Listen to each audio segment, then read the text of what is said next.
On September 23rd, 867, Michael the Drunkard was murdered. And his murderer, Basil, sometimes known as Basil the Macedonian, was proclaimed his successor. And the very next day, on September 24th, was crowned emperor by Patriarch or pseudo-patriarch Photius. And the following day, September 25th, 867, Basil I deposes Photius. So, in the eyes of many of the Christians in Constantinople in late 867, you have a murderer who's the emperor, who's usurped the rightful place of Michael, even though he's called the drunkard. He has illegitimately taken his place and has murdered him. So a man with blood on his hands is deposing this very articulate and urbane patriarch and pulling back into question Ignatius. So Ignatius is being associated with being tapped by a murderer. And Basil writes to the Pope in Rome to heal the schism that has developed. And he had both Ignatius and Photius write letters to the new Pope, Hadrian II. Nicholas I had died a couple of years earlier. Hadrian, however, could not overlook what Photius had done in the year 867, and that screed that he sent off to the other bishops in the East, the patriarchs in particular, and that fake synod that he had called, and the letter supposedly excommunicating the Pope. He saw this as a grave insult. And Pope Hadrian II called a synod in Rome to determine the proper response. They condemned and declared Photius. They condemned Photius and declared him deposed.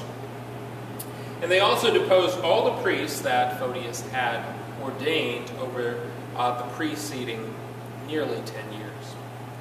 Basil himself decided to settle the question, and to do so he decided to call an ecumenical council. So this is the reason for the council, to clarify who is the legitimate Patriarch of Constantinople.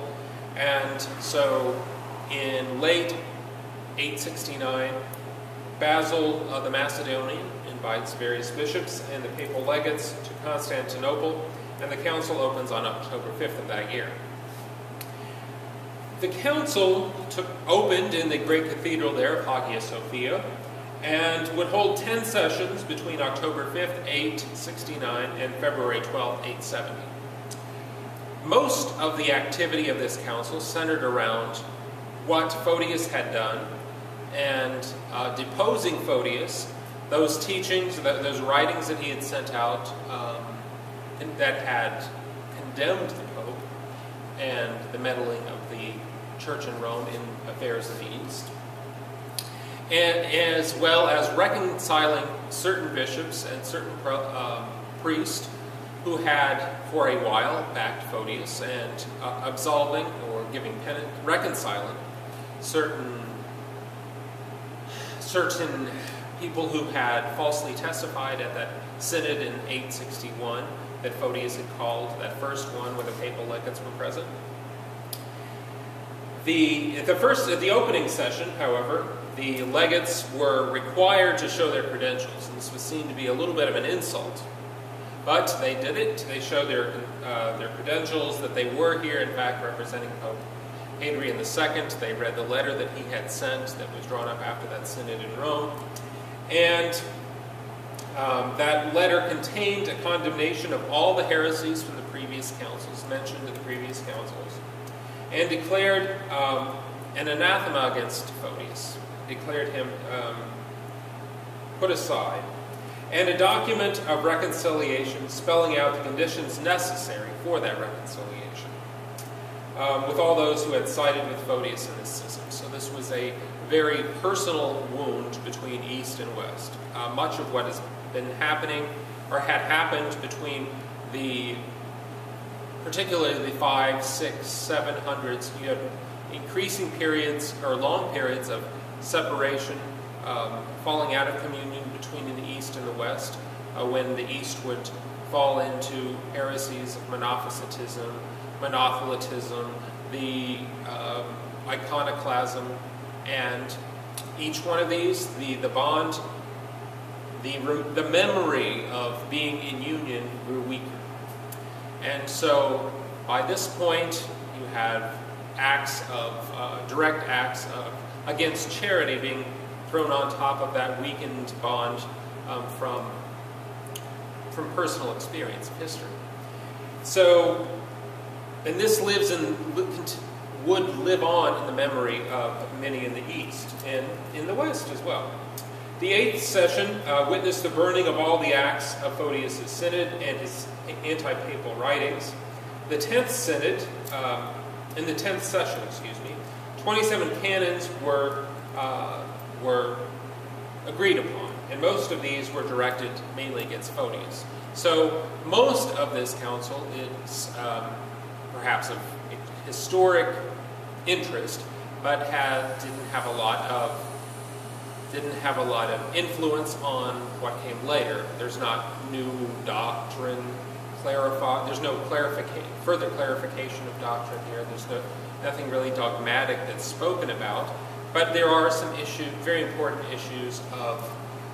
Well, I'll take it back. I think there's one interesting doctrinal issue, but most of the canons had to do with jurisdiction. Who had the proper say, the legitimate legal say in various matters.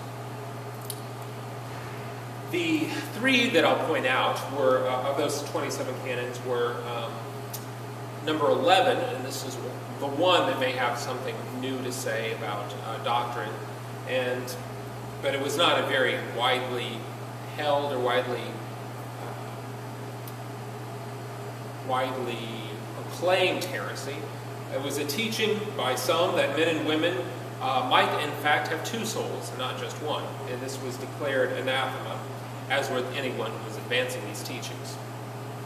That for historic purposes, this council, the 2 canons which became most important were canons 21 and 22. These would have great effects leading up to the Lateran councils and of the church-state relations or church-crown relations in the West in much of the Middle Ages. And so Canon 21 states that talks about the respect to be shown to patriarchs and the penalties attached to temporal rulers who seek to dislodge or displace the rightful office holder. Let them be anathema. And then it gives the order. Old Rome, so Rome as we know it, New Rome or Constantinople, Alexandria, Antioch, and Jerusalem. So if you remember, this is something that goes back, to first Constantinople and that attempt to raise the profile of Constantinople relative to the other Eastern patriarchates. And particularly Chalcedon, this is seen as an offense in Alexandria. Here, at this point, Constantinople has its name put in after New Rome, and not a lot of issues made out of it. The 22nd canon is 21 and 22 will have a great influence in the Middle Ages, as I said. Bishops are to be elected and consecrated by the College of Bishops and not by secular authorities. No lay authority or ruler may intervene in the election or promotion of a patriarch, a metropolitan, or any bishop, lest there be any irregularity leading to improper confusion or quarreling, especially since it is wrong for any ruler or other layperson to have any influence in such matters. But if any layperson is invited by the church to join in the discussion and to help with the election, he is permitted to accept the invitation with respect if he so wishes. Lay authorities in violating this canon are declared anathema. And we'll see just how important this canon is when we get into the 11th, 12th, 13th centuries. Many of the rulers in the